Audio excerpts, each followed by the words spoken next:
Hello everyone. आज हम class 9 new NCERT mathematics का chapter 1 orienting yourself the use of coordinates इसका end of chapter exercise का 13 question करेंगे। तो 13 क्वेश्चन करते हैं, स्टार्ट करते हैं। 13 क्वेश्चन है, the midpoints of the sides of a triangle ABC are the points DE and F given that the coordinates of DE and F are 5, 1, 6, 5 and 0, 3 respectively. Find the coordinates of A, B and C. अब यहाँ पर हम triangle draw करेंगे।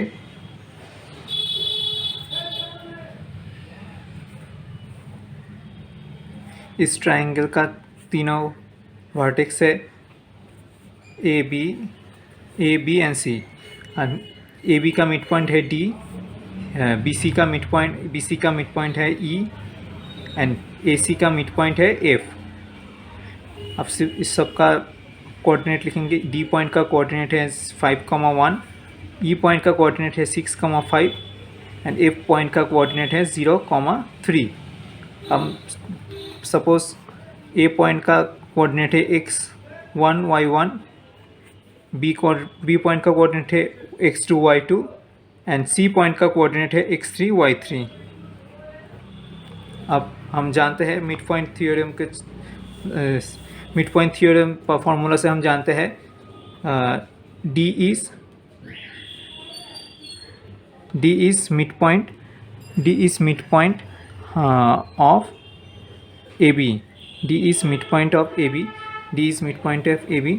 अब हम लिख सकते हैं x1 AB जो पॉइंट है इसका x1 and x2/2 is equal to 5 and और हम लिख सकते हैं x1 plus x2 is equal to 10। ये हमारा इक्वेशन नंबर 1 है। अब फिर से हम लिख सकते हैं y1 plus y2/2 is equal to 1 and हम इसे फिर से लिख सकते हैं y1 plus y2 is equal to 2। ये हमारा इक्वेशन नंबर 2 है। फिर से हम लिख सकते हैं E is midpoint of BC। इसका मतलब BC पॉइंट का मिड पॉइंट E है। सो हम लिख सकते हैं x2 plus x3/2 is equal to 6 और हम लिख सकते हैं x2 plus x3 is equal to 12। अब हम लिख सकते हैं फिर से हम लिख सकते हैं यहाँ पर लिखें y2 plus y3/2 is equal to 5 and हम लिख सकते हैं y2 plus y3 is equal to 10। ये हमारा इक्वेशन नंबर 3 है एंड ये हमारी इक्वेशन नंबर 4 है। अब हम बोल सकते हैं कि AC साइड्स का मिड पॉइंट F है, मतलब F is mid point of AC। सो हम लिख सकते हैं x1 plus x3/2 is equal to 0 और हम लिख सकते हैं x1 plus x3 is equal to 0। फिर से y1 plus y3/2 is equal to 3 और हम y1 प्लस y3 लिखेंगे 6।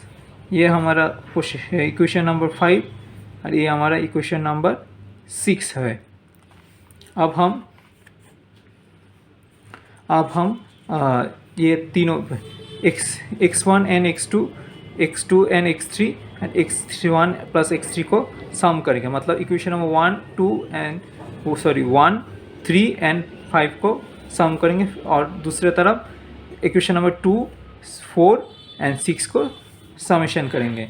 वही लिखेंगे हम एड इक्वेशन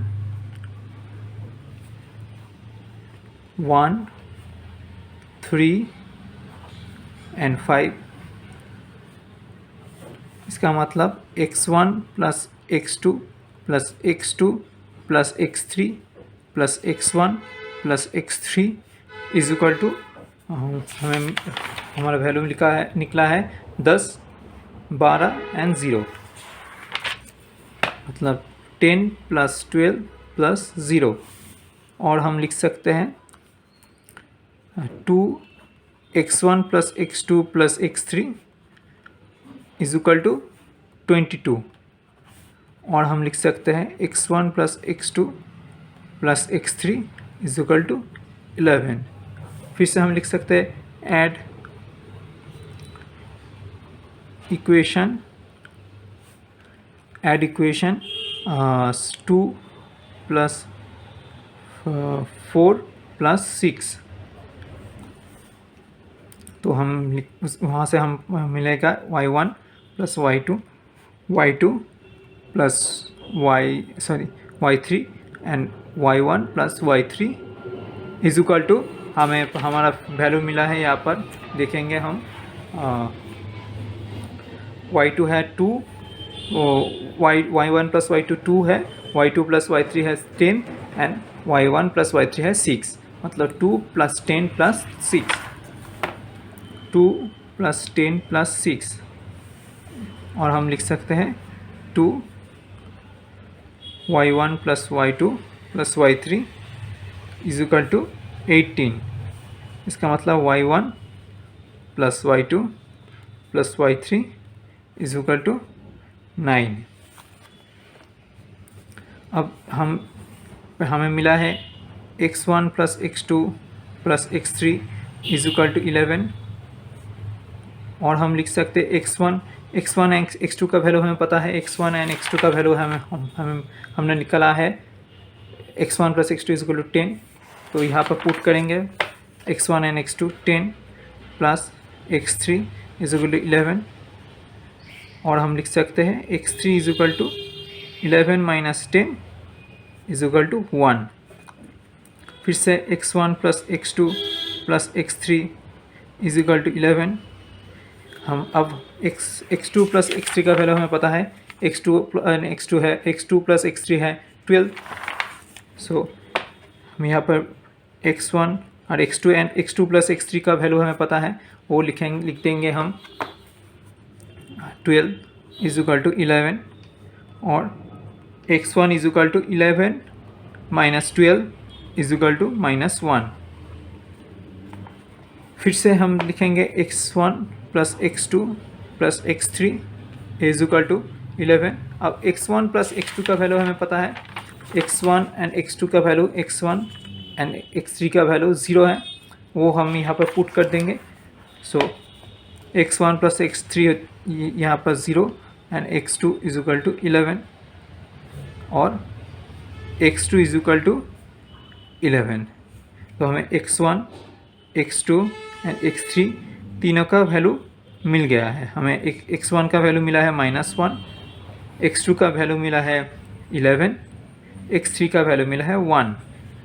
ये तीनों वैल्यू है यहाँ पर। अब हम similarly y1 and y1, y2, y3 का भी वैल्यू निकलाएंगे, वैल्यू कैलकुलेट करेंगे हम।